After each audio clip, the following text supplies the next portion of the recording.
Okay, so let's continue with the topic that is photobiology. तो उसमें अब सबसे पहले हम देखने जा रहे हैं about plant photo receptors. So we are starting with sensory photobiology which is an important part of CSIR exam. Plant physiology का काफ़ी इम्पॉर्टेंट टॉपिक रहता है। तो प्लांट फोटो रिसेप्टर्स को हम क्या बोल देते हैं? प्लांट फोटो रिसेप्टर्स को अगर हम बात करें तो फोटो रिसेप्टर्स क्या होते हैं? जो कि लाइट को एब्जॉर्ब करते हैं, जो कि लाइट को कंसीव करते हैं, ठीक है, परसीव करते हैं। They are the photo receptors.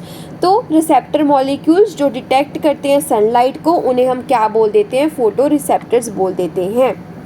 Now अब जितने भी फोटो रिसेप्टर्स होते हैं, जितने भी हमारे फोटो रिसेप्टर्स होते हैं, उनके दो डोमेन्स होते हैं, मतलब they are having two constituents mainly. अगर उनको डिवाइड करें तो एक तो उनके पास होता है लाइट एब्जॉर्बिंग रीजन, एक उनके पास होता है लाइट एब्जॉर्बिंग रीजन, और उसके अलावा लाइट एब्जॉर्बिंग रीजन के अलावा उनके पास एक प्रोस्थेटिक ग्रुप होता है।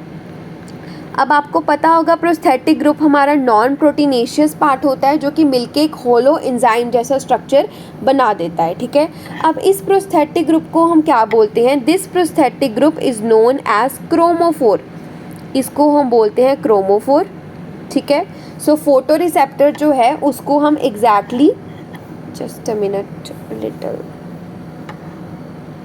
तो जो फोटो रिसेप्टर है उसको हम दो पार्ट्स में डिवाइड करते हैं। एक लाइट एब्जॉर्बिंग रीजन होता है और एक हमारे पास प्रोस्थेटिक ग्रुप होता है, ठीक है। उसके बाद क्या है हमारा कि फोटो रिसेप्टर्स को हम आगे डिवाइड करते हैं ऑन द बेसिस ऑफ कि कौन सी वेवलेंथ ऑफ लाइट के फोटोन को एब्जॉर्ब कर रहे हैं, ठीक है।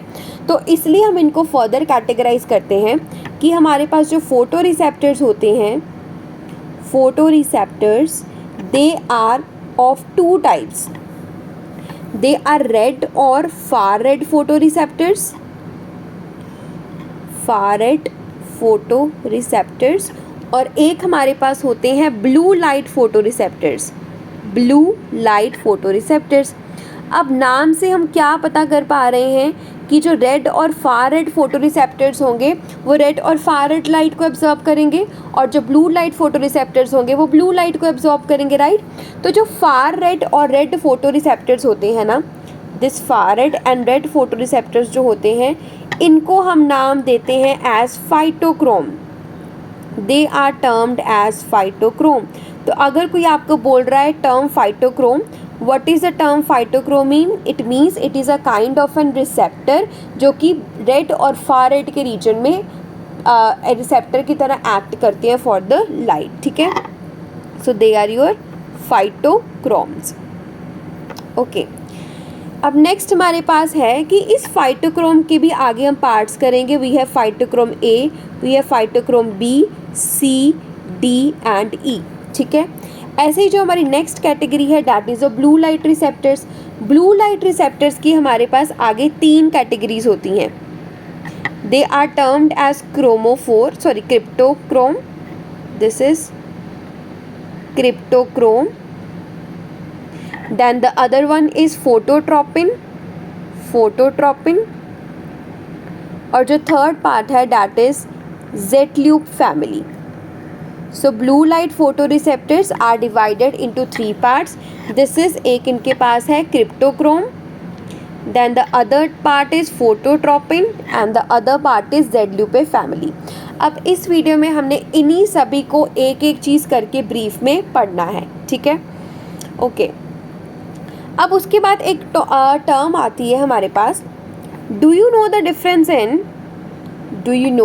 Difference in photomorphogenesis, photomorphogenesis versus skotomorphogenesis, skotomorphogenesis. अब मॉर्फोजेनेसिस तो आपको पता ही है, जब पैटर्न की फॉर्मेशन होने लग जाती है। नाउ अगर हम इन दोनों टर्म्स को थोड़ा सा डिवाइड करें तो फोटो का मतलब क्या होता है? फोटो का मतलब होता है लाइट, और स्कोटो का मतलब होता है डार्क, राइट। अगर तो आपके प्लांट की ग्रोथ लाइट में हो रही है तो उसको हम फोटोमॉर्फोजेनेसिस बोलते हैं, और अगर वो डार्क में हो रही है उसको हम स्कोटोमॉर्फोजेनेसिस बोलते हैं। उसके अलावा आपको अगर देखने को मिलता है कि डी इटियोलेटेड ग्रोथ लिखा हुआ है तो इसका मतलब यही है कि डार्क में उसकी ग्रोथ की गई है, ठीक है। उसके अलावा photomorphogenesis is the growth in the light and स्कोटोमॉर्फोजेनेसिस is the growth in the dark, ठीक है। फोटोमॉर्फोजेनेसिस को हम इटियोलेटेड ग्रोथ भी बोल देते हैं। अब इन दोनों में होता क्या है, फ़र्क क्या है? तो अगर मैं एक प्लांट बनाऊं, ठीक है, जो कि हमारा नॉर्मली सपोज ग्रो किया हुआ है लाइट में, ठीक है, तो ये मेरे पास एक नॉर्मल प्लांट है जो मेरा लाइट में ग्रो किया हुआ है, this is in presence of light. पर अगर मैं एक ऐसा प्लांट बनाऊं जो कि ग्रो किया हुआ है डार्क में, तो आपको कुछ ऐसा प्लांट दिखेगा। Now what is the difference, थोड़ा सा ड्रूल्ड है, तो आपको देखने को मिलेगा कि जो प्लांट आप लाइट में ग्रो करते हो सबसे पहले तो दे लैक क्लोरोफिल, सॉरी, जो डार्क में ग्रो करते हो सबसे पहले they lack the chlorophyll, they have chlorophyll, they do not have chlorophyll, ठीक है। तो पहला हमारा पॉइंट बनता है on the basis of chlorophyll, अगर हम डिवाइड करें कि क्लोरोफिल प्रेजेंट है या फिर नहीं है। दूसरे हमारे पास हमें देखने को मिलता है difference in the, just a minute, तो दूसरा डिफरेंस हमें देखने को मिलता है कॉटिलेडन्स में। जो आपके लाइट में ग्रोन कॉटिलेडन्स होंगे they are closed cotyledons, they are closed cotyledons, और जो आपके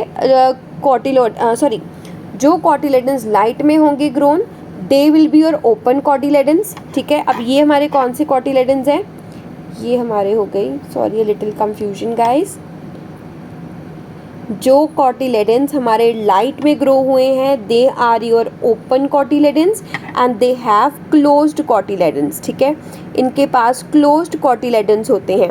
उसके अलावा आप देखो इनकी जो स्टेम की, इनकी जो शूट की हाइट है वो बिल्कुल करेक्ट रहती है, ठीक है।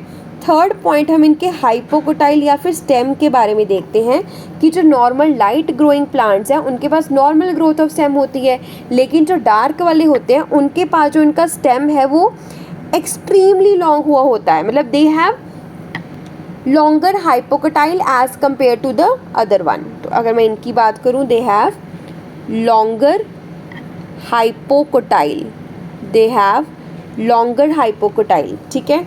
सो दे हैव तो अगर हम लाइट वाले की बात करें उनके पास क्लोरोफिल है, इनके पास क्लोरोफिल नहीं होगा। और ये भी आपको पता है अगर क्लोरोफिल का प्रेजेंस नहीं है तो वहाँ पे क्लोरोसिस जैसा कुछ देखने को मिलेगा, ठीक है, क्योंकि क्लोरोफिल प्रेजेंट नहीं है, डी इटियोलेटेड ग्रोथ है, शॉर्ट रूट होंगे, स्टेम इलोंगेटेड होगी, सेल्स वॉल वीक होंगे, यहाँ पे इंटरनोड्स भी लंबे लंबे होंगे और क्लोरोसिस जैसी कंडीशन देखने को मिलेगी, ठीक है। So this was a little about कि डी इटियोलेटेड कौन से होते हैं और इटियोलेटेड कौन से होते हैं, ताकि थोड़ा सा डिफरेंस हमें समझ आए। तो उसके बाद जो हमारा मेन टॉपिक है वो हम कंटिन्यू करते हैं, डैट इज़ फाइटोक्रोम्स, ठीक है। तो फाइटोक्रोम्स जो हैं मैंने आपको बता दिया कि जो फाइटोक्रोम्स होते हैं they are nothing but the photoreceptors. और फाइटोक्रोम हमें कहाँ पे देखने को मिलते हैं, they are found in bacteria, they are found in fungi, they are found in plants, ठीक है। और कब बनते हैं, they are formed in the cytoplasm, और साइटोप्लाज्म में भी शेडी कंडीशंस में, डार्क कंडीशंस में हमें ये देखने को मिलता है, ठीक है। अब फाइटोक्रोम की हमारे पास दो फॉर्म्स होती हैं, फाइटोक्रोम्स की हमारे पास दो फॉर्म्स होती हैं, एक तो आपके पास होती है PR फॉर्म और एक आपके पास होती है PFR फॉर्म। जो PFR फॉर्म है उसको हम एक्टिव फॉर्म मानते हैं, जो PR फॉर्म है उनको हम इनएक्टिव फॉर्म मानते हैं। अब इसका आपने रिलेशन कहाँ देखा होगा, आपने पढ़ा होगा पहले long day plants and short day plants क्या होते हैं। तो इसका मैं थोड़ा सा बता देती हूँ। सपोज़ हम बात कर रहे हैं लॉन्ग डे प्लांट्स की। अब लॉन्ग डे प्लांट्स को क्या चाहिए होता है, लॉन्ग डे, और हम बोल सकते हैं शॉर्ट नाइट, एग्जैक्टली।